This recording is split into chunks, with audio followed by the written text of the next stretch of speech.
Boa noite, pessoal. Tudo bom? Como é que vocês estão? Reta final de preparação?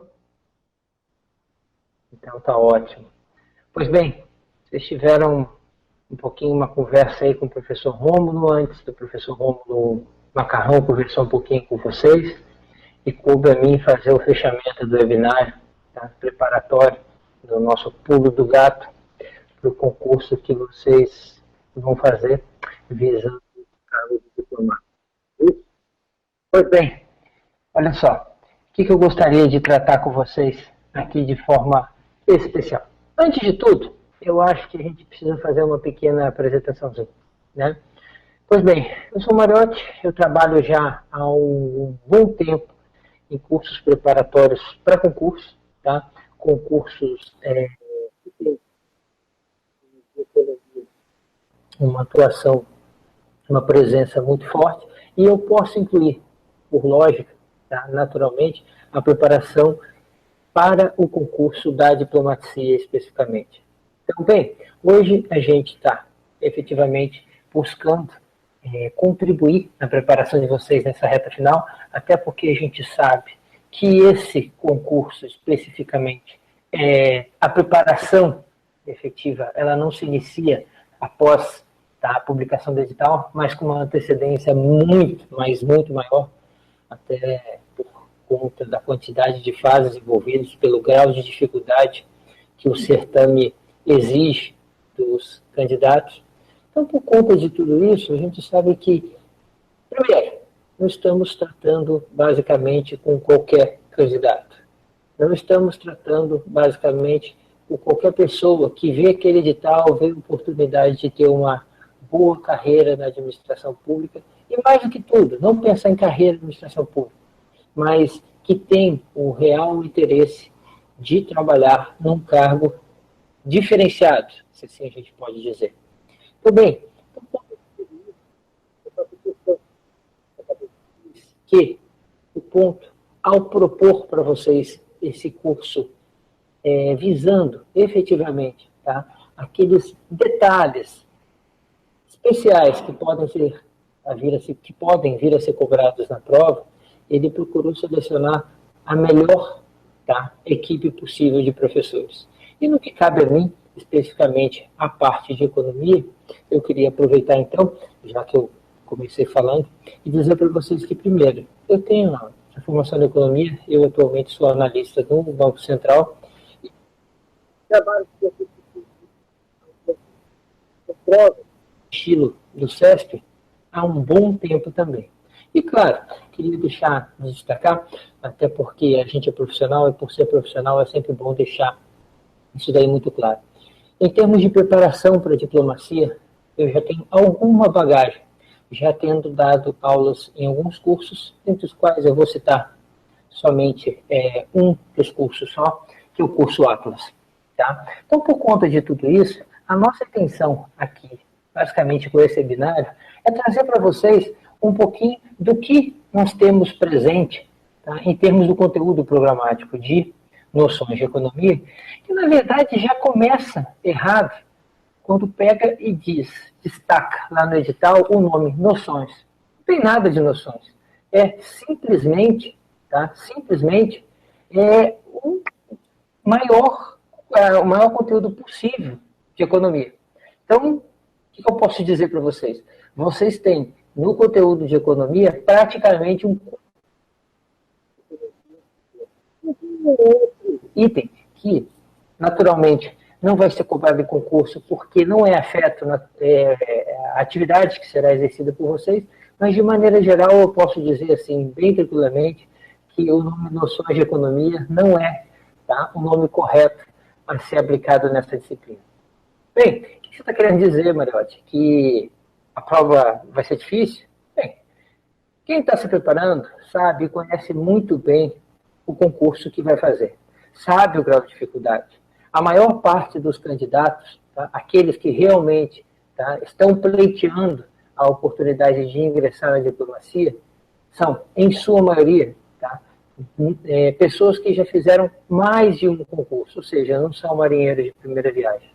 Então, por conta de tudo isso, eu ficar repetindo que é um concurso difícil, que é isso, que é aquilo, é basicamente chover no molhado.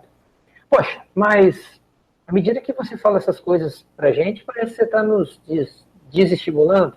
Absolutamente. É justamente o contrário. O que eu estou querendo dizer para vocês é que a nossa proposta aqui, naturalmente, depois de todo o esforço já realizado por vocês, ou dos esforços que estão sendo empreendidos no sentido de realizar uma ótima primeira fase, se assim a gente pode definir, tá? O que a gente vai buscar fazer é separar, destacar aqueles pontos que naturalmente têm a maior probabilidade de cobrança em prova. Na verdade, por meio do chamado pulo do gato, conforme a professora Júlia já destacou, a nossa ideia é, efetivamente, condensar os principais assuntos dentro de todo o conteúdo programático presente com a maior probabilidade de cobrança em prova. E por conta disso, chamar a atenção de vocês em alguns detalhes que, por muitas vezes, passam desapercebidos. Naturalmente, por quê? Porque é muito conteúdo que vocês têm que estudar. Tá? São muitos detalhes. E o próprio CESP, a banca CESP, nessa primeira fase, muitas vezes ela gosta de assim, ficar brincando. Quando eu digo ficar brincando, significa dizer o seguinte: por vezes ela apresenta questões objetivas, questões de certo ou errado, em que você vai ter que analisar essa questão, vai ter que analisar assertivo certo ou errado, que são, por vezes, assim, muito lógicas. E, de fato, o gabarito é lógico, por conseguinte. E, vezes, ela apresenta uma prova com um grau de dificuldade razoavelmente alto. Então, bem, o que eu estou querendo dizer? Não é que não exista um nivelamento em termos das cobranças que são feitas, ou seja, do conteúdo especificamente aplicado por meio das questões, mas que, por vezes, existe uma variação em termos do grau de dificuldade. Então, isso é uma coisa que a gente chama e vai procurar chamar bastante a atenção de vocês. Tá? Peço, realmente, que toda vez que eu chegar a comentar com vocês, olha, pessoal, esse item, este assunto, esta matéria, isso daqui, normalmente é cobrado em prova por parte do CESP nessa primeira fase. Nas fases subsequentes, tá? Especificamente na parte de noções de economia, que vai ser cobrada na primeira fase, e também na terceira fase, por meio das questões discursivas, tá? Assuntos diferentes podem ser cobrados, mas normalmente esses assuntos também já são de um conhecimento geral. Quando eu digo conhecimento geral, que já são do conhecimento geral de vocês que estão se preparando. Tá? E é justamente dentro desse contexto que eu quero começar a nossa conversa nesse webinário, especificamente sobre noções de economia. E eu quero desde já destacar para vocês o seguinte. Primeiro, se algum dos professores ou das professoras ainda não falou, eu faço questão de destacar aqui para vocês. Vocês sabem que nos últimos 6 anos, o grau de importância dado pelo governo ao Itamaraty, ao Ministério das Relações Exteriores, se reduziu. Bem, eu não vou entrar no mérito de discutir questão política, não é o nosso objetivo. Mas, objetivamente, o que eu estou querendo dizer é: o atual governo, temporário ou definitivo, passou a dar uma importância significativamente maior ao Ministério. Tanto que, por conta disso, repassou algumas atividades que antes se encontravam sob, digamos assim, a jurisdição do Ministério do Desenvolvimento, Indústria e Comércio Exterior, hoje, Ministério do Desenvolvimento, Planejamento e Comércio, Ministério do Desenvolvimento, Indústria e Planejamento, repassou algumas atividades para o Ministério das Relações Exteriores, para o Itamaraty. E, dentre essas atividades, estão aquelas fortemente relacionadas com o quê? Com o comércio exterior. A promoção do comércio exterior. Eu estou falando, basicamente, do repasse de atribuições de responsabilidades em relação à Agência de Promoção de Exportações também e da Câmara de Comércio Exterior, da CACEX. Então, desculpa, da Câmara de Comércio Exterior. da Câmara, efetivamente, enfim, da Câmara de Comércio Exterior, que passou a ter agora, efetivamente, um relacionamento muito íntimo com o próprio Itamaraty, se subordinar ao Ministério das Relações Exteriores. Então, por conta desses aspectos, tá? Por conta desses aspectos que eu quero dizer para vocês, eu tenho um faro de que existe uma mudança em termos de cobrança, tá? Da parte relacionada ao comércio exterior na prova de noções de economia. Seja especificamente relacionados, tá? À primeira etapa, a etapa de questões objetivas, tá? Como também, porventura, vocês passando, seguindo em frente, que é o que realmente a gente espera que aconteça, dado o grau, tá, de estudo e conhecimento adquirido por vocês, já, tá? Que seja cobrado fortemente temas relacionados ao comércio exterior. Tanto é assim, que nas provas para o MDIC, normalmente o tema, o item comércio exterior, é fortemente cobrado. Então, eu já estou chamando a atenção de vocês, porque a ideia é, efetivamente, a gente trabalhar aqui, conforme dito pela professora Júnior, o pulo do gato, os detalhes, aquilo que efetivamente deve vir a ser cobrado com maior intensidade nas provas.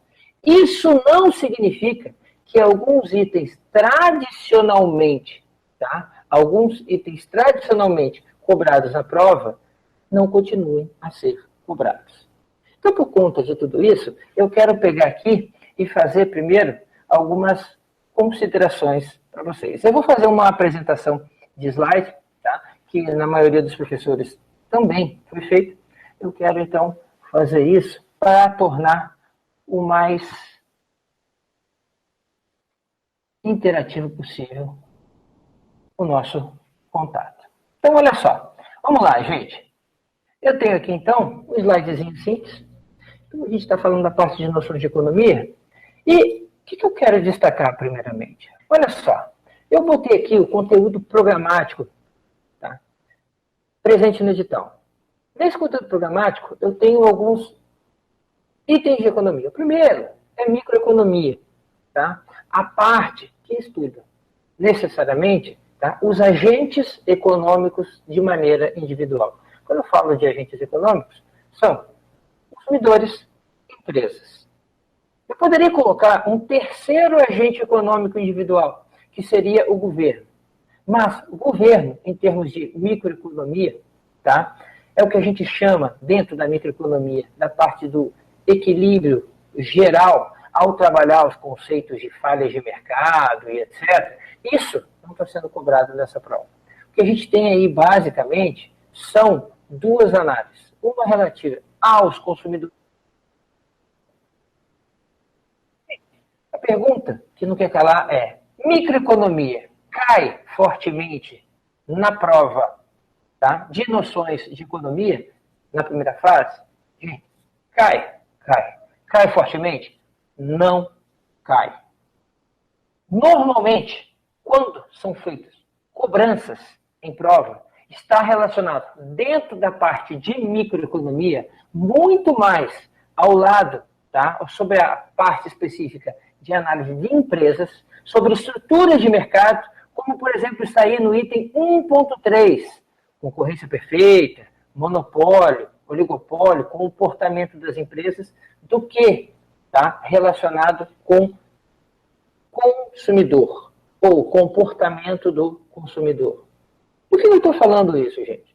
Porque, de novo, como eu tinha comentado antes, a gente tem que buscar aqueles itens que têm maior probabilidade de cobrança em prova. E como é que a gente vê isso? Bem, por experiências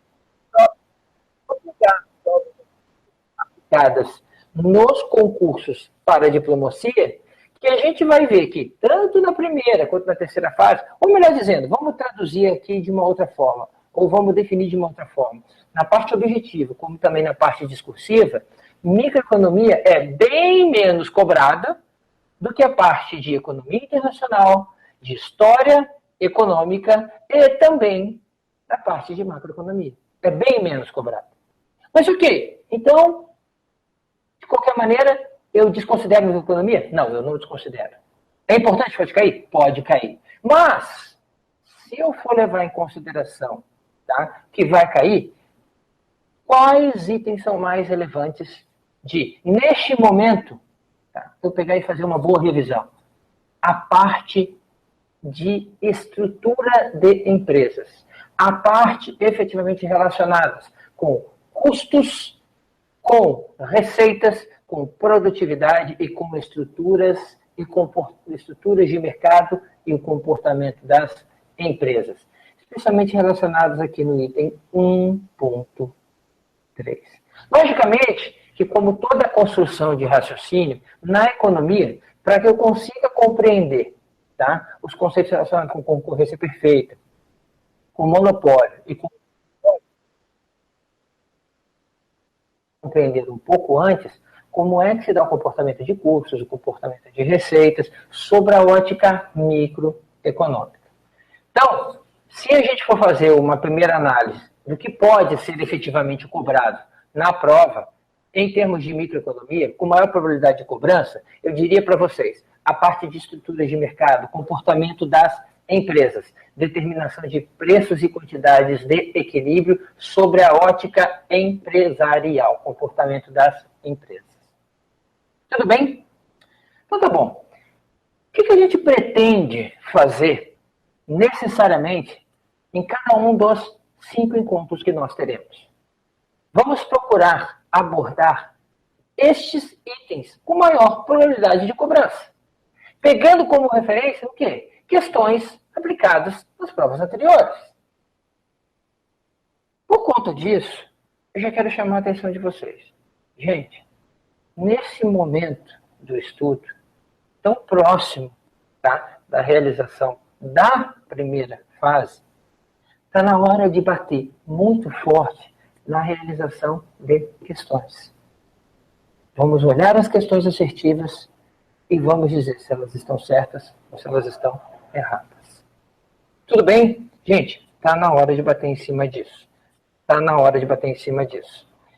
Naturalmente, se você deixou alguma brecha, algum bloco, tá, num cantinho, que você eu vou estudar isso só no final, lembre-se do que o Mariotti está falando. Poxa, o Mariotti está chamando a atenção dentro da parte de microeconomia, a parte de estrutura de empresas, tá? Em termos de rendimentos de fator, rendimentos de escala, custos de produção, comportamento de empresa.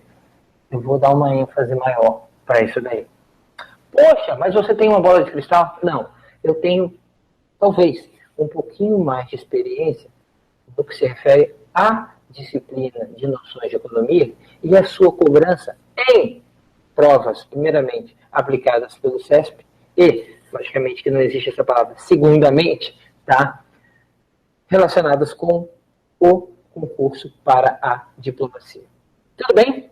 Então tá, vamos em frente em termos da análise do conteúdo programático. Macroeconomia. Bem, essa daí é, de longe, a parte da matéria de economia que mais cai nas provas. Seja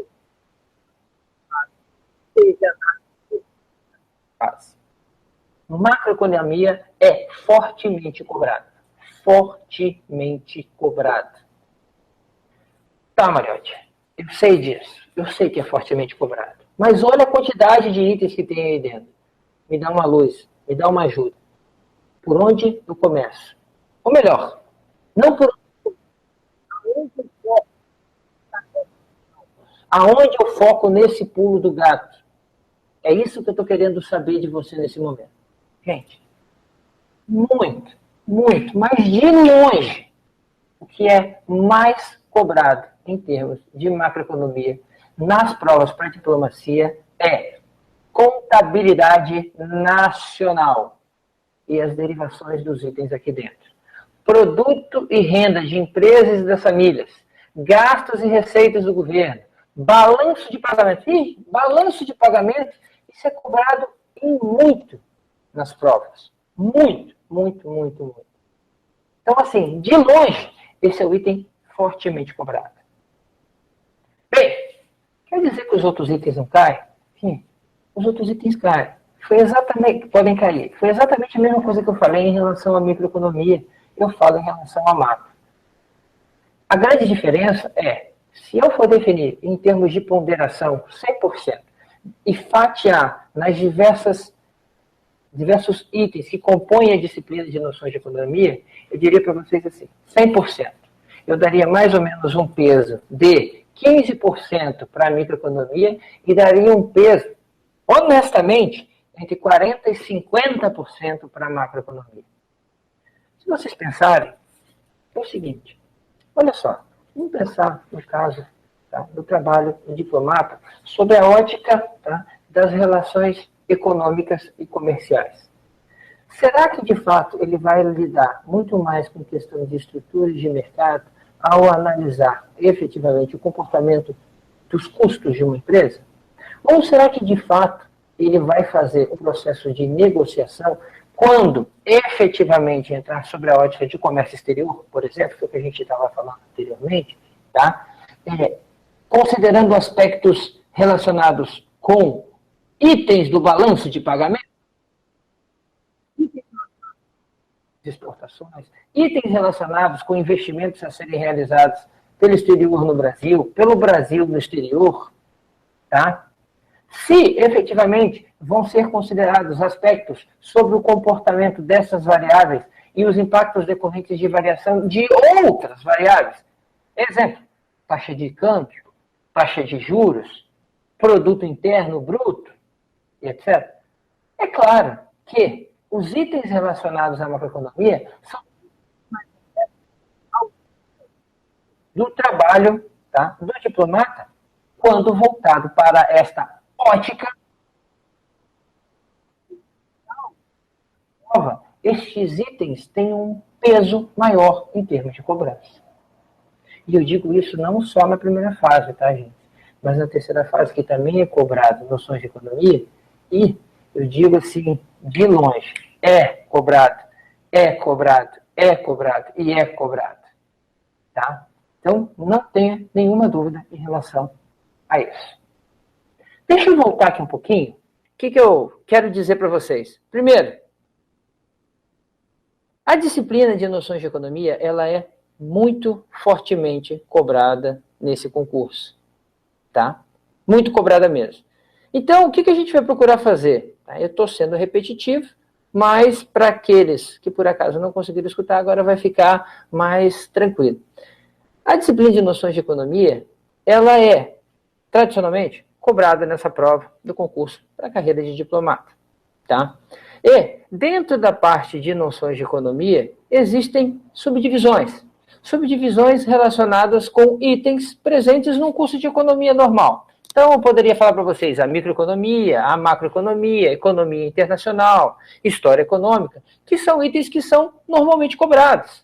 Tá? E eles são cobrados, conforme o próprio edital diz, tá? Tanto na primeira fase, quanto na segunda fase, quanto na terceira fase do certame que vocês vão realizar.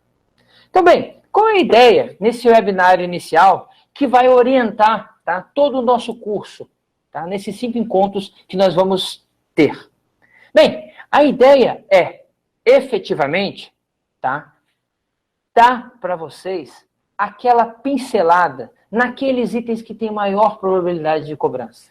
Aqueles itens que, de fato, poderão ter maior possibilidade de serem cobrados por meio das questões assertivas, em que vocês vão julgar certo ou errado, tá? E, por conta de tudo isso, poder fazer uma análise crítica de toda a extensão do conteúdo programático da disciplina. Porque, conforme eu já tinha dito, e aqui eu estou repetindo de novo, o nome Noções de Economia, eu diria para vocês que é um pouco falho, né? Afinal de contas, está sendo abordado ou cobrado de vocês em prova praticamente todo um curso de economia através do quê? De 6 questões que possam vir a ser cobrados na prova. Então, gente, por conta de tudo isso, a ideia nossa aqui é fazer um intensivo naqueles itens que tradicionalmente são mais cobrados em prova. ainda regredindo um pouquinho, da onde vem essa minha firmeza no que eu estou afirmando? Gente, essa minha firmeza vem no seguinte contexto. Primeiro, eu dou aula para concurso, especificamente para as provas elaboradas pelo CESP, há um bom tempo. Então eu conheço um pouquinho como é que a banca orienta a cobrança nas suas provas. Mas mais do que isso, há algum tempo já que eu dou aula para diplomacia. Então, por conta destes detalhezinhos, a ideia nossa é poder contribuir para vocês com base na experiência passada que a gente tem. E essa experiência, graças a Deus, tem sido muito positiva de, se não acertar 80%, 90%, tá, das ponderações das questões que caem. O que eu chamo de ponderação? Se eu tiver que definir basicamente, tá, qual é a composição das questões cobradas, eu diria para vocês que eu tenho macroeconomia, eu tenho microeconomia, eu tenho economia internacional, eu tenho história econômica, eu diria para vocês, microeconomia cai pouquíssimo, especialmente na primeira fase. O que mais cai? Macroeconomia e economia internacional. E com detalhe, dentro da parte de economia internacional, tem muita coisa que não é economia internacional. É, efetivamente, macroeconomia. O que é economia internacional? Blocos econômicos, rodadas de negociação, de comércio internacional. Isso é, efetivamente, economia internacional. Tá? Isso é comércio internacional. Mas quando eu falar sobre câmbio, regimes cambiais e etc., isso é, tradicionalmente, macroeconomia. Então, gente, muita atenção por esses detalhes, tá? Muita atenção por esses detalhes mesmo. Eu estou vendo que o pessoal está me cobrando. Professor, pelos slides seria melhor. De fato, seria melhor. E é melhor. Então, eu vou fazer agora uma projeção inicial dos slides para vocês, entrando nesse mérito. Vamos lá. Olha só, gente. Primeiro, eu destaquei aí o conteúdo programático. E o conteúdo programático, ele tem itens relacionados à microeconomia. Vai desde o item 1.1 até o item 1.3.2. E aí aborda, basicamente, os dois principais componentes ou agentes econômicos individuais. Consumidores e empresas. Consumidores e produtores. Em prova, o que normalmente é cobrado? Primeiro, se for cobrado microeconomia, e aí eu vou dizer para vocês, é 10% dos 100% que pode ser cobrado, normalmente está relacionado com a parte de comportamento das empresas. E aí envolve estruturas de mercado, concorrência perfeita, monopólio, oligopólio. E se eu tivesse que fazer um filtro ainda maior sobre comportamento de empresas em termos de estruturas de mercado, eu diria para vocês, concorrência perfeita normalmente é mais cobrado. Monopólio vem em segundo e oligopólio muito pouco. Muito pouco. Aí, nesse caso, eu até diria para vocês que poderia chamar de noções de economia, por quê? Porque quando se estuda o oligopólio, é um pouco mais complicado do que as outras estruturas de mercado, que são as mais tradicionais em termos de literatura econômica, que é concorrência perfeita e monopólio, que são os dois extremos. Concorrência perfeita, muitas empresas, e monopólio é uma única empresa. Então, o que eu poderia dizer para vocês? Em termos de cobrança, microeconomia, tá, é que tem a menor incidência de cobrança, especialmente na primeira fase do concurso. São 6 questões, no máximo. E aí eu vou afirmar categoricamente, olha, estou colocando o meu na reta. Microeconomia, se cair, cai uma questão, e não mais do que uma questão. Tá? Mariotti, você está me instigando a não estudar a microeconomia, ou melhor, de não revisar a microeconomia, eu estou instigando vocês a abrirem os olhos. Mas eu não estou, em hipótese alguma, instigando vocês a não estudarem ou não revisarem a microeconomia por meio de questões. Vocês devem revisar, sim, até porque ainda existe um tempo até a prova. A ideia é, nós estamos trabalhando numa reta final. A proposta do curso é esta reta final de trazer para vocês os diferenciais, aquilo que realmente tem maior incidência de cobrança em prova. E, na medida do possível, acertar na mosca, conforme está sendo proposto pelo próprio símbolo do ponto aí. Acertar na mosca, naquele preto, tá? Do alvo. Bem, eu saio da microeconomia, eu vou para a macroeconomia. Puxa, um monte de itens de novo. Desde o item 2.1 até o item 2.3.8. Pode cair um monte. Mas um monte de coisa. Pode. Qualquer um desses itens pode cair na prova. Sobre a ótica das questões a serem exigidas pelo CESP. Mas eu digo para vocês, gente, muito embora macroeconomia seja a disciplina, ou melhor, a fatia da disciplina com a maior incidência de cobrança, eu daria novamente uma ponderação de peso da seguinte forma: se microeconomia é 10%, eu já jogo a macroeconomia para 50% de probabilidade de cobrança. Isso significa que numa prova que tenha 6 questões assertivas, com 4 ou 5 assertivas, que você tem que analisar se ela está certa ou se ela está errada, eu diria para vocês que macro vai cair pelo menos 2 questões. E dentro dessas 2 questões que vão cair, uma deve abordar necessariamente contas nacionais, especialmente balanço de pagamentos, ou então a parte de câmbio, regimes cambiais. Mas espera aí, Mariotti, não está dentro da parte de macroeconomia regimes cambiais e câmbio. Está dentro de economia internacional, lá, regimes de câmbio, taxa de câmbio nominal e real. Gente, para ficar bem claro isso para vocês, mas bem claro mesmo. Essa parte é destacada no conteúdo programático como economia internacional, mas, naturalmente, ou para aqueles que têm a formação em economia, sabem que isso é estudado dentro da macroeconomia. Dentro da parte de economia internacional, tá? Existem outros pontos que também são cobrados pela banca em prova e que também são estudados num curso de graduação em economia, mas está muito mais relacionado, tá, com, efetivamente, a parte de comércio exterior efetivamente.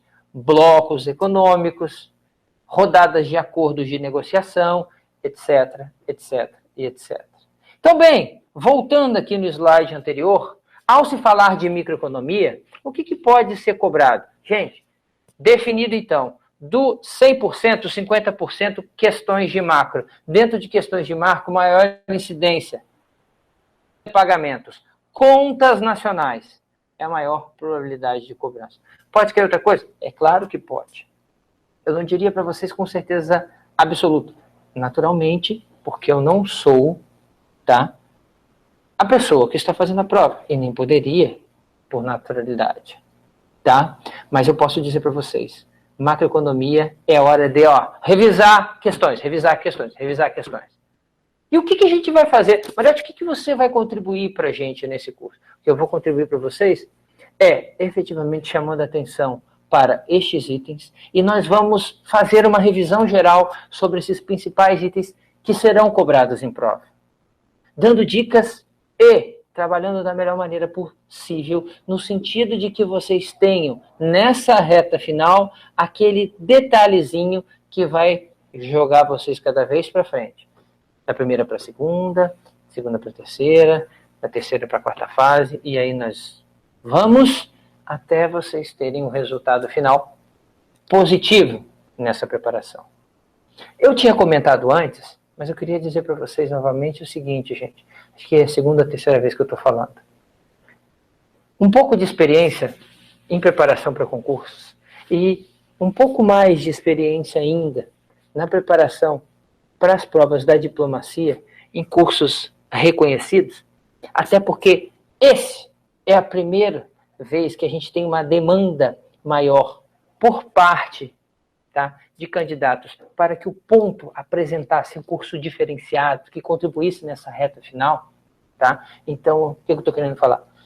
Nesse primeiro momento, eu diria para vocês que, dentro do ponto, esse curso pode ser novo, mas os profissionais que estão e que foram selecionados para contribuir nessa preparação de vocês, não, esse sim, eu posso dizer de carteirinha, tem muito conhecimento. Vocês devem ter visto isso naturalmente pela apresentação feita pela professora Júnia, pelo professor Marco Antônio, por todos os demais professores que já passaram conversando com vocês nesse webinar e que vão passar ainda. Então, por conta de tudo isso, eu diria para vocês que pode ter certeza, em termos de noções de economia, em termos de macroeconomia, pelo menos 2 questões das 6 vai sair desse conteúdo que a gente está projetando nessa tela e nessa tela subsequente, neste item 3. Aqui, macroeconomia aberta, fluxos internacionais de bens e capital, tá? Regimes de câmbio e taxa de câmbio nominal e real. Mas, pois bem, ainda falta. E dentro da parte de economia internacional, que não seja regimes cambiais? Poxa, aí nós temos as teorias clássicas de comércio exterior. Pode cair? Pode cair. E aqui eu chamo a atenção, de novo, já tinha comentado antes, mas eu estou fazendo toda uma revisão justamente porque a gente estava com um probleminha no som. Pessoal, foi para a atribuição, tá? Ou está sob a jurisdição do Itamaraty agora, tá? Tanto a Agência de Promoção de Exportação, quanto também a Camex. Eles estão sob a responsabilidade agora, tá, do Itamaraty. Então, foi dado para o Itamaraty novas atribuições fortemente relacionadas com a promoção do comércio exterior. Então, o que eu estou querendo falar para vocês? Essas atribuições antes, elas estavam sobre a responsabilidade de quem? Do Ministério, antigo Ministério do Desenvolvimento, Indústria e Comércio Exterior. Agora, a parte de comércio exterior está mais ligada com o próprio Itamaraty. E a época que era essa atribuição, tá, sobre responsabilidade do Ministério do Desenvolvimento, essa parte de teorias de comércio era fortemente cobrada. Então, acredito eu que possa ter alguma questão nesta primeira fase que esteja relacionada com teorias de comércio, mas com menor probabilidade de itens como sistemas multilateral de comércio. Exemplo, estruturas como GATT, estruturas como, hoje, Organização Mundial do Comércio, estruturas relacionadas com, tá, regimes aduaneiros, União Monetária, tá, Mercado Comum, etc, etc. Esses itens têm maior probabilidade de cobrança dentro da parte de economia internacional. Mariotti, faz aquela ponderação para mim de novo. Bem, dos 100%, 50% é macro, 10% é micro. Nesta daí, eu vou dizer para vocês. Parte de economia internacional, 20%. 10%, com 20, 30%, com 50, 80%. Sobra o quê? História econômica brasileira. Como a gente não pode passar de 100 e nem ser menos do que 100, os outros 20% fica na parte de história econômica brasileira. Que por vezes, tá, tem a mesma quantidade de questões cobradas em prova do que a parte de macroeconomia. Mas, normalmente, não. Então, se nós temos 6 questões, normalmente, gente, normalmente, tá? Eu tenho 2 questões ou 3 questões de macro, uma questão, tá? Uma questão de economia internacional, uma ou 2 questões de história econômica brasileira e uma questão de microeconomia. Normalmente é assim a composição. E por que eu estou falando isso? Porque eu fiz aqui um apanhado, gente. Questões cobradas em provas anteriores. E o que eu peguei? Eu peguei os últimos 4, tá, concursos para admissão à carreira da diplomacia. E eu peguei e fiz uma separação aqui das disciplinas que foram cobradas por meio das questões. Bem, nós estamos falando aqui de quantas questões cobradas? Nós estamos falando aqui, no concurso de 2015, de 6 questões cobradas.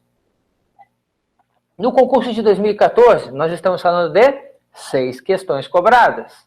No concurso de 2013, nós estamos falando de 5 questões cobradas. E no concurso de 2012, de 5 questões cobradas. Olha o comportamento. Olha o concurso de 2015. Quantas questões de macro? 3 questões de macroeconomia. 1 questão de economia internacional e 2 questões de história econômica. Concurso de 2014. Entrou uma questãozinha de microeconomia. Opa, ali tem um errinho. 3 questões de macroeconomia e não 3 de microeconomia, tá? Tem um errinho da minha parte ali. E economia internacional, 2 questões. Não entrou nada de história econômica. 2013, não eram 6 questões, eram somente 5. Microeconomia, 1 questão. Macroeconomia, 2 questões. Economia internacional, 1. História econômica, 1 questão. 2012, microeconomia, 1 questão. Macro, 2. Economia internacional, 1 questão. E história econômica, 1 questão. O que a gente vê, tá, de maneira bem categórica? Que macroeconomia, no concurso de 2015, era 50% das questões de economia, de noções de economia. No concurso de 2014, também era 50%. De novo, onde está escrito microeconomia, 3 questões, é macroeconomia, 3 questões. Tá bom, gente? E no concurso de 2013 e 12, como a base eram 5 questões, 2, pelo menos, ou seja, 40%, eram questões relacionadas à macroeconomia. Por que eu digo tudo isso, gente? Olha só, a proposta do curso é uma reta final. É o pulo do gato, é o detalhe. E é justamente por conta desse detalhe que a gente resolveu propor a vocês, tá, esse curso. A ideia é, efetivamente, dar dicas. Fazer com que vocês tenham, nessa reta final, um estudo diferenciado. Voltado para aquilo que realmente tem maior probabilidade de cobrança em prova. E qual vai ser, tá, o melhor retorno que nós vamos ter? O desempenho que vocês venham a ter nas provas. Objetivamente, é isso. Então, para que vocês possam ver e entender efetivamente o que a gente pretende fazer especificamente em relação à parte de noções de economia, o que eu trouxe aqui para vocês?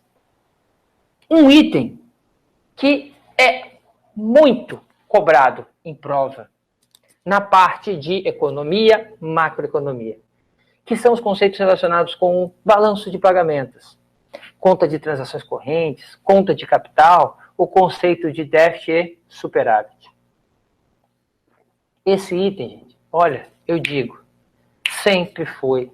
Concursos anteriores a 2002, 2011, 2010, 2009, 2008, concursos anteriores, sempre tem, no mínimo em uma das fases, um item que cobra aspectos relacionados com o balanço de pagamentos. Quando eu digo item em uma das fases, seja na primeira ou na terceira fase, seja por meio de uma questão objetiva, seja por meio de uma questão dissertativa. Então, olha só, o que é o balanço de pagamentos? Ele é um registro estático, tá? Ou estatístico contábil de todas as transações econômicas realizadas entre os residentes do país, os que residem no país, com os residentes dos demais países do mundo. Também chamados de não residentes da economia nacional. De outra forma, pode-se dizer que estão registrados no balanço de pagamentos todas as exportações e importações de mercadorias e serviços, os fretes de mercadorias, os serviços destas Desculpa, os seguros dessas o quê? Destas mercadorias transportadas através de fretes. Os empréstimos recebidos e feitos no exterior por empresas e pelo governo nacional, bem como uma série de outros bens, serviços e rendas. O que são rendas? Disse assim que o balanço de pagamentos registra todas as transações com mercadorias, serviços e capitais entre a economia nacional e o resto do mundo. Gente, você já deve ter estudado o balanço de pagamentos. Mas aqui, tá, cabe um registro. O balanço de pagamento, como foi dito ali, é um registro estatístico contábil. Por ser um registro estatístico contábil, não existe efetivamente, tá, um estudo da análise física do comportamento, por exemplo, de exportações e importações. O que existe efetivamente é um estudo dos fluxos.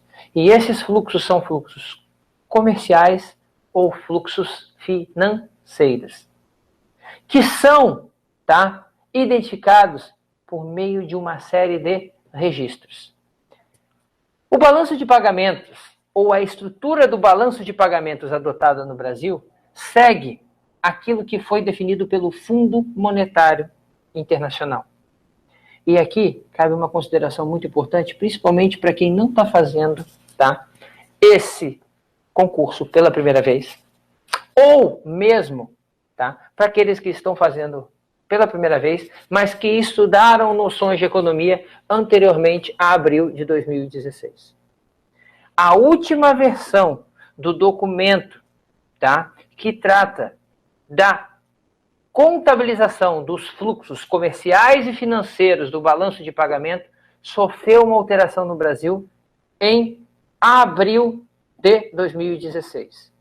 De tal modo que algumas contas contábeis relacionadas, tá, às contas do balanço de pagamentos sofreram ajustes em termos das suas definições. Por que eu estou falando isso? Pelo seguinte, gente. Primeiro, se tem novidade, a probabilidade de cobrança é maior. Vamos entender isso daí um pouquinho? O que eu fiz? Eu trouxe para vocês, tá bem amacetado, tá, gente? Tá bem amacetado, mas eu procurei trazer aqui, deixa eu projetar novamente, tentei trazer aqui para vocês justamente a estrutura do balanço de pagamentos montado. E como é que se dá essa estrutura? Basicamente, o balanço de pagamentos, ela tem duas composições básicas, que eu destaquei na coluna da esquerda, vocês estão olhando, tá? Chamado, lá em negrito, balanço de transações correntes ou saldo em conta corrente. E lá embaixo, na última linha, saldo do balanço de pagamentos, resultado líquido. Com um detalhe, acima dela tem uma linhazinha chamada erros e omissões. E acima desses erros e omissões, eu tenho chamado conta financeira e acima dela conta de capital. Gente, vamos entender um pouquinho, rapidamente, a estrutura do balanço de pagamentos para que a gente faça uma pequena revisão e, eventualmente, possa aplicar esses conceitos já revisados. Balanço comercial. Gente, se o balanço é comercial, nele são registrados todos os fluxos comerciais relacionados com mercadorias. Que mercadorias? Mercadorias importadas e mercadorias exportadas, que são registrados a título de importação ou exportação, segundo um termo de comércio internacional, que é o termo FOB, Free On Board. Exportações, a crédito, da mesma forma, Free On Board. Gente, isso são termos de comércio internacional que, especificamente para a disciplina de noções de economia, normalmente não caem. Mas, se por um acaso tiver uma assertiva que diga qual é o termo de comércio internacional que efetivamente, tá, dá a identificação da contabilização de importação e exportação do tipo: as importações são registradas sob a ótica free on board, tá? Ou são registradas por outro tipo, que não seja free on board, vocês já vão saber dizer se é certo ou se é errado. Normalmente não cai em provas. Não convir isso sendo cobrado em provas, especificamente para noções de economia no concurso da diplomacia. Ah, Mariotti, mas eu fiz o concurso de analista de comércio exterior e nessa parte de comércio internacional, os termos de comércio exterior caem direto. Gente, isso é outra história. Se eventualmente tiver uma pessoa que se enquadra nessa situação, é completamente diferente. Tudo bem? Pois bem, balanço comercial, registro de importação e exportações de mercadorias. Então vamos a um exemplo hipotético. Balanço comercial. Foram importadas durante o ano de 2015 200 milhões em mercadorias. Que milhões é esse?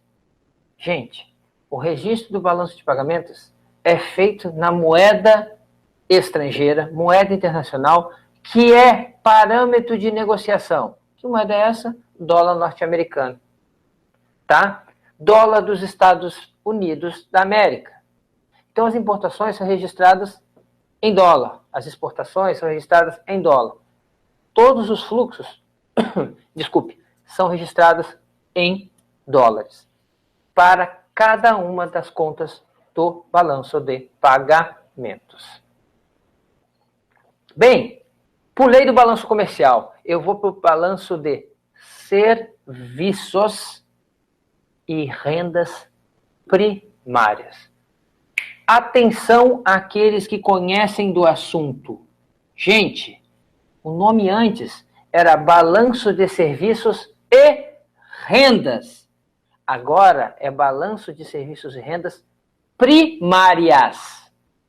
Se são rendas primárias, são rendas associadas, tá, aos fatores de produção da atividade econômica. Para quem já estudou um pouco de contabilidade nacional, os fatores de produção, tá, são efetivamente aqueles relacionados com todos os instrumentos utilizados para que haja uma produção. Então, por exemplo, rendimento de fatores de produção, salário. Rendimento de que fator de produção? O trabalho. Juros. Rendimento de que fator de produção? Capital. Dinheiro tomado emprestado. Lucro. Rendimento de que fator de produção? Capital também, mas capital próprio. Mas, para que a gente não distorça e não vá entrar no aspecto das contas nacionais, se detém especificamente em relação, tá, ao balanço de pagamentos, eu poderia dizer o seguinte: sob a ótica do balanço de serviços e rendas primárias, eu tenho duas subdivisões: os serviços e as rendas primárias.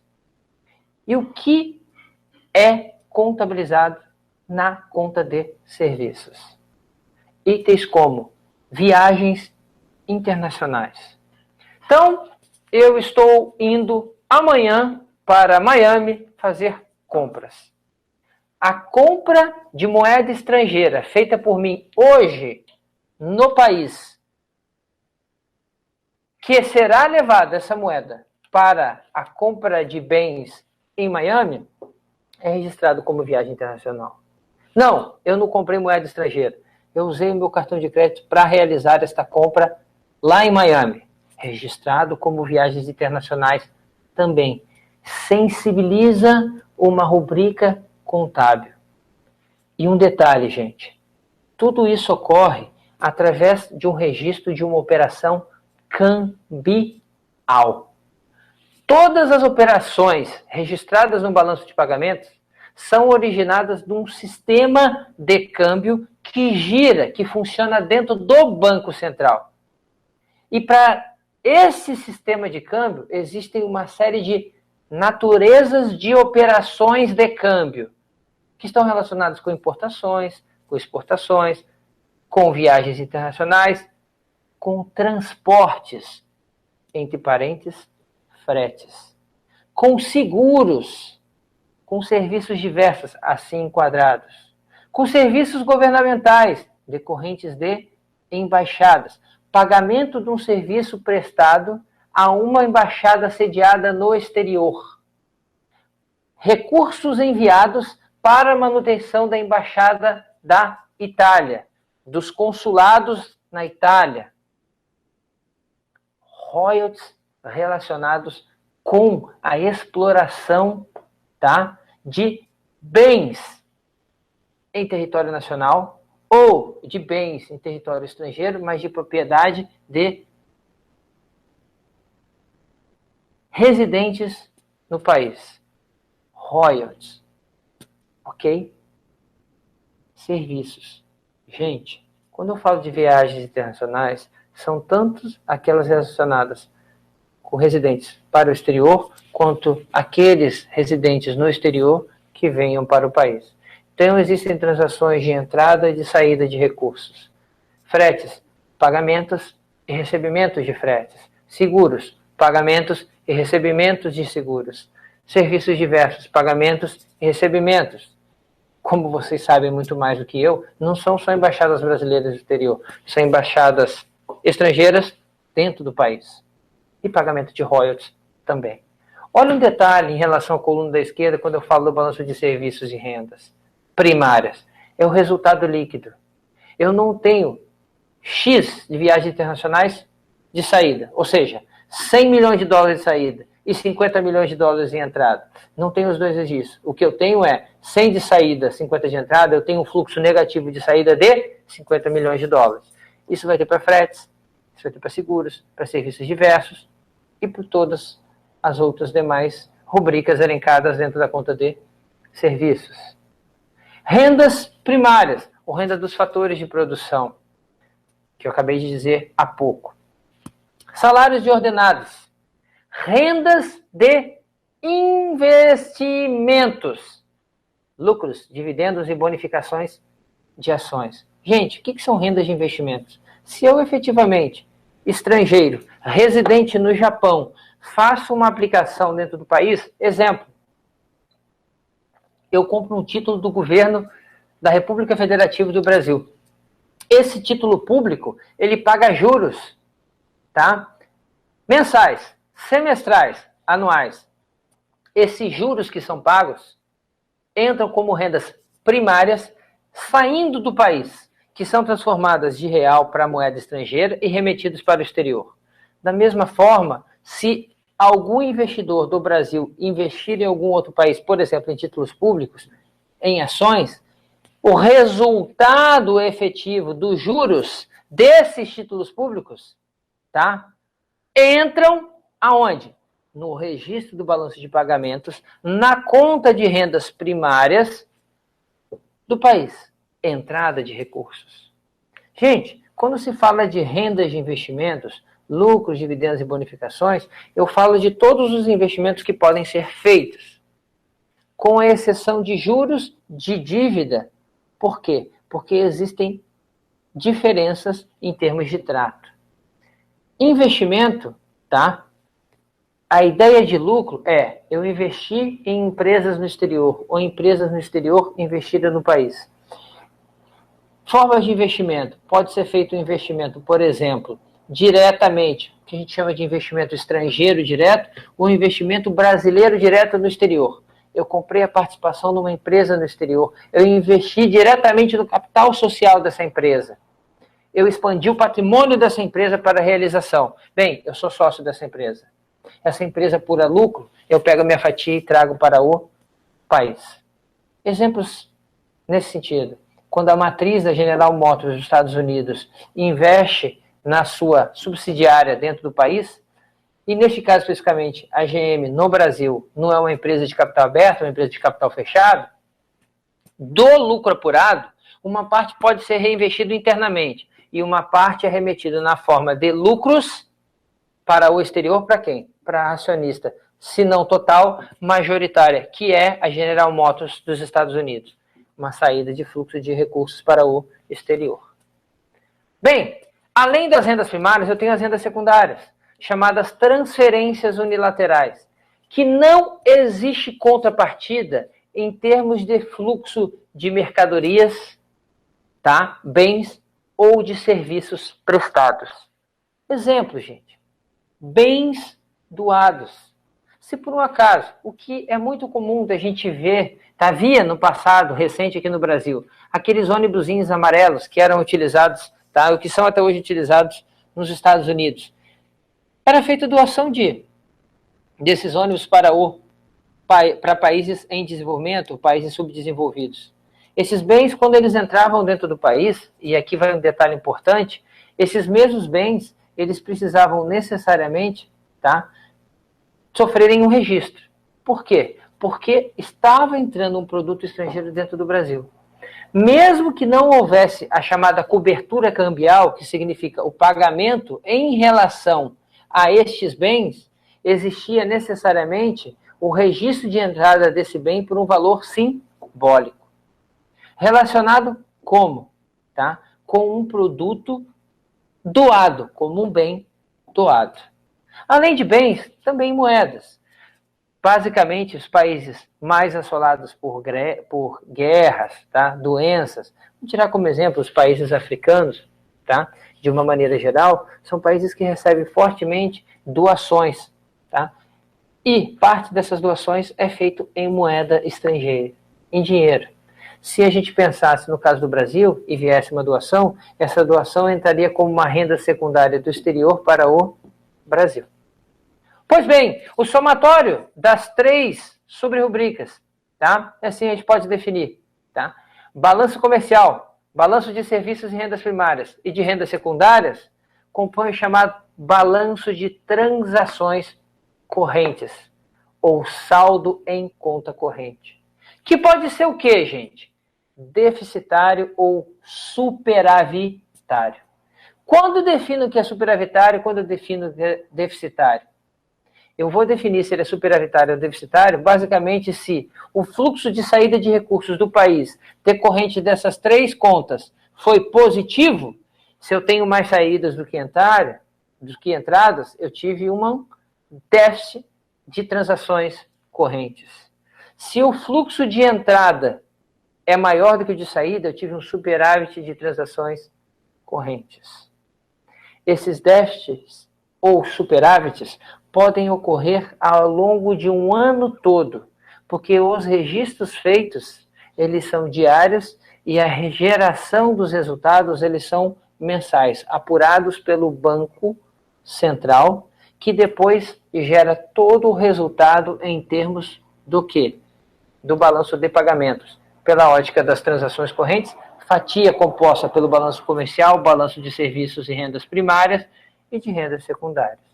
E também para as demais contas do balanço de pagamentos, que são a conta capital, a conta financeira e aonde são feitos ajustes, erros e omissões. Eu não vou me estender abrindo toda a abordagem nesse momento, tá? Relativo às demais contas que compõem o balanço de pagamentos, e vou deixar para fazer isso, tá? Além de outros temas, na nossa primeira aula. Mas, de qualquer forma, eu quero mostrar para vocês como é que a gente vai fazer uma aplicação desses conceitos que nós vamos usar nessa reta final, diretamente da preparação para a prova. Olha só, gente. Vou pegar como referência a prova que foi aplicada em 2015 e vou pegar um item de uma questão específica. Eu entrei no site lá do CESP a partir, tá, do link disponível no próprio site do Ministério das Relações Exteriores, do Itamaraty,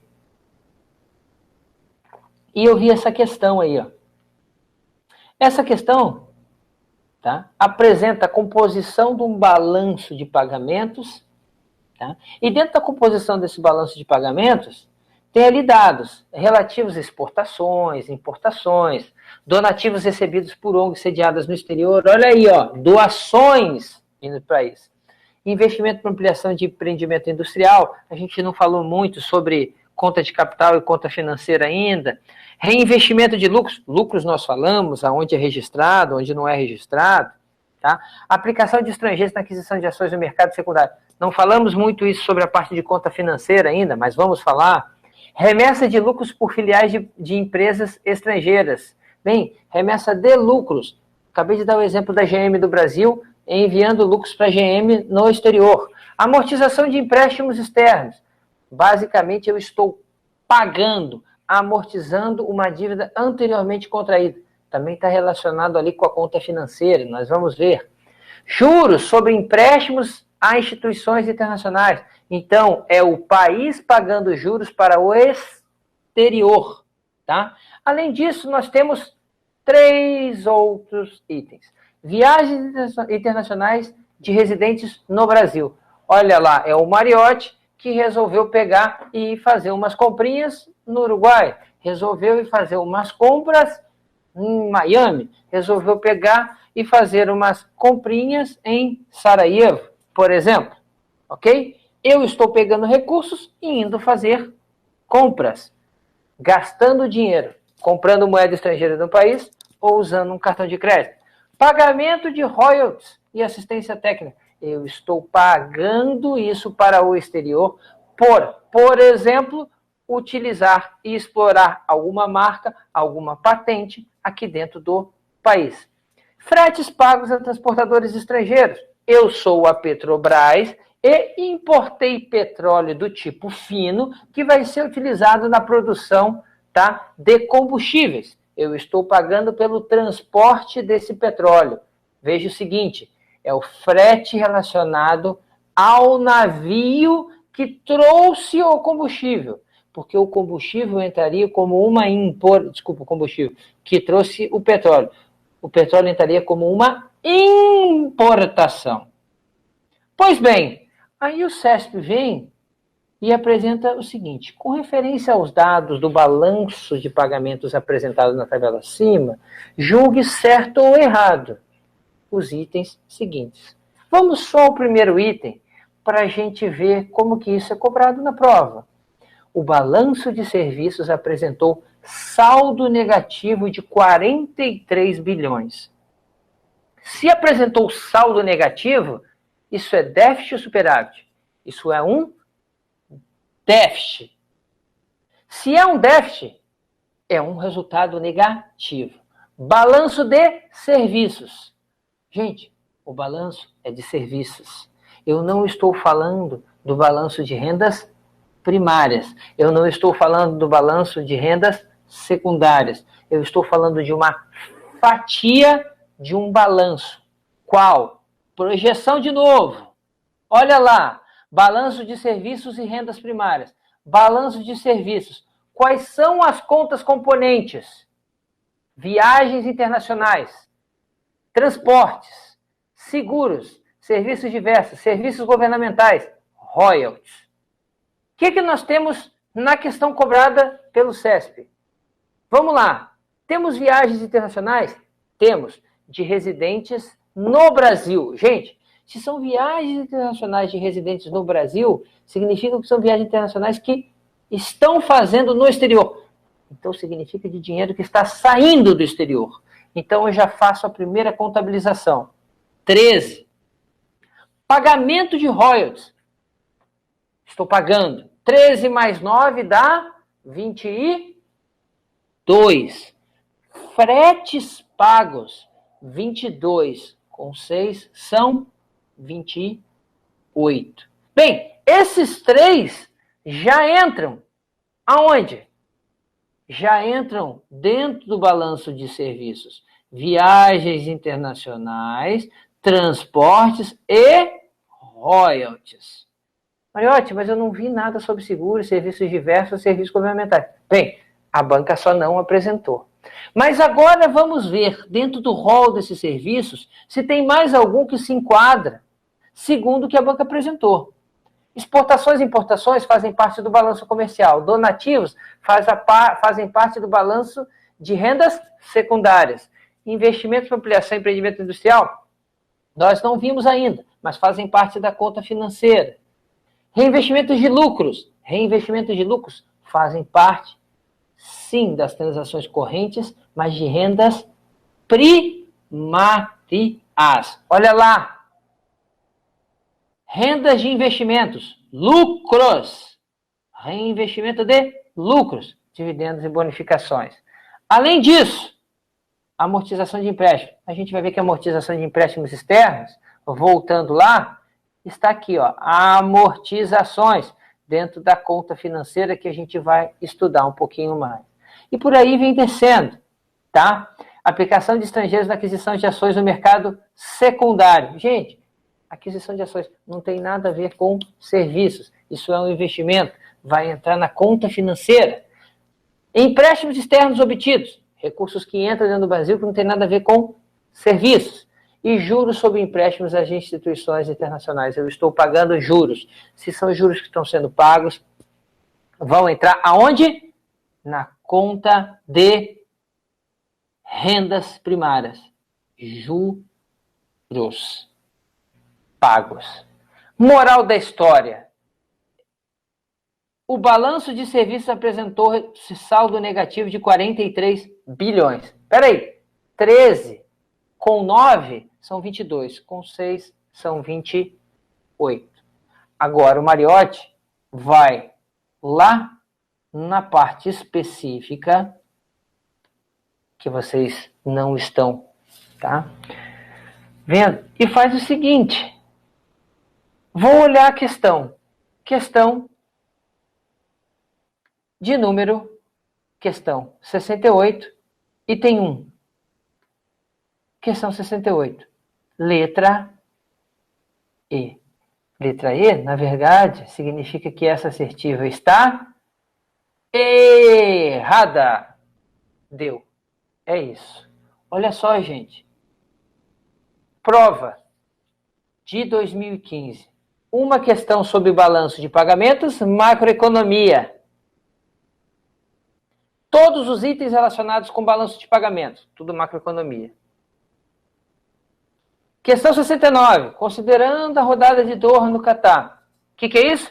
Economia internacional. Questão 70. Considerando analisar a formação de preço no mercado cambial, constar a existência de dois tipos de bases diversos intermédios de regimes cambiais. Macroeconomia. Segunda questão. 71. Respeito à economia brasileira. História econômica. Uma questão. 72. Julgue os itens subsequentes, conforme o diagnóstico do plano real apresentado à população. História econômica. 2. Acerca da economia brasileira da última década. Julgue certo e errado. História econômica. Com detalhe. Quando essa questão 72 foi cobrada, muito embora ela esteja relacionada com história econômica, eu quero dizer para vocês que ela tem relação muito mais forte com o quê? Com macroeconomia. Porque fala do quê? Do que foi adotado em termos de política econômica no país. Ao falar sobre plano real, tá? Ao falar sobre a adoção da URV, etc, etc, etc. A pergunta é, onde é que tem questão de microeconomia aqui? Não tem. É por isso que a microeconomia fica somente com os 10%. E nada mais. Bem, gente, por tudo isso, eu queria dizer para vocês o seguinte. Está na hora da reta final. Essa é a reta final. Está na hora, efetivamente, de vocês darem um intensivão. E é para isso que a gente está aqui, para ajudar vocês nessa empreitada. É de contribuir, de fato, nessa parte final da preparação, desculpe, pessoal, de tal modo que possamos contribuir naqueles detalhes que realmente sejam os diferenciais a serem, digamos assim, aproveitados por vocês nessa parte final da preparação. A ideia nossa é de poder interagir em cada momento da evolução desse curso de Pulo do Gato. Cada um dos encontros que vão ser realizados. Como vocês podem perceber, são encontros que vão ser focados naquilo que, tradicionalmente e com maior intensidade, podem ser cobrados em prova. Como que a gente vai tirar essa referência? Como já várias vezes falado, levando em consideração a nossa experiência na preparação para as provas da diplomacia. Tudo bem, gente? Por conta de tudo isso, eu abro aqui qualquer tipo de questionamento que vocês tenham a fazer, de tal maneira a gente poder encerrar esse webinário de hoje. Estou à disposição de vocês, vou aguardar um pouquinho as perguntas que vocês venham a fazer. Tudo bem?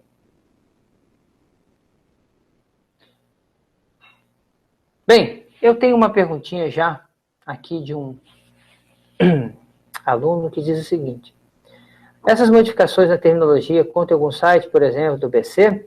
Sim, constam lá, sim. Tá? Na próxima aula eu vou passar essa informação para vocês, mas existe um link específico dentro da parte do site do Banco Central, que é relacionado com economia e finanças, em que vocês vão encontrar, tá, essas informações. De todo modo, eu digo para vocês que esse tipo de detalhe sobre terminologia e etc., tá, não há necessidade de se preocupar. O que teve de mudança, tá, significativa, em termos, por exemplo, do balanço de pagamentos, foi essas definições do que se chama de renda primária, de renda secundária, tá, e nada mais. É claro, justamente por ser novidade, isso pode ser cobrado em prova. Então, a gente está aqui justamente para chamar a atenção desses detalhes. Tudo bem? Tudo bem mesmo? Então tá bom. Pessoal, vamos descansar um pouquinho, para aqueles que quiserem descansar, e para aqueles que forem, tá, dar continuidade aos estudos agora, fiquem bem à vontade. Recomendação que eu sempre faço. Pessoal, não é hora de se estressar. É hora de estudar. E estudar ainda mais. Por que eu estou falando em estressar? Porque estressado você não estuda, tá? Não estuda mesmo. Vamos em frente e com todos nós. Contem comigo, contem com o Rômulo, contem com o Macarrão, contem com a Júnia, contem com a Gabriela, contem com todos nós nessa preparação de vocês. Tudo bem? Bem, o pessoal está fazendo mais algumas perguntinhas. Deixa eu ver aqui. Só uma perguntinha de uma colega. Capitais autônomos é a conta capital e financeira considerada conjuntamente? Não, capitais autônomos é a conta financeira. Tá bom? Tá certo, pessoal? Um abraço para vocês. Até mais.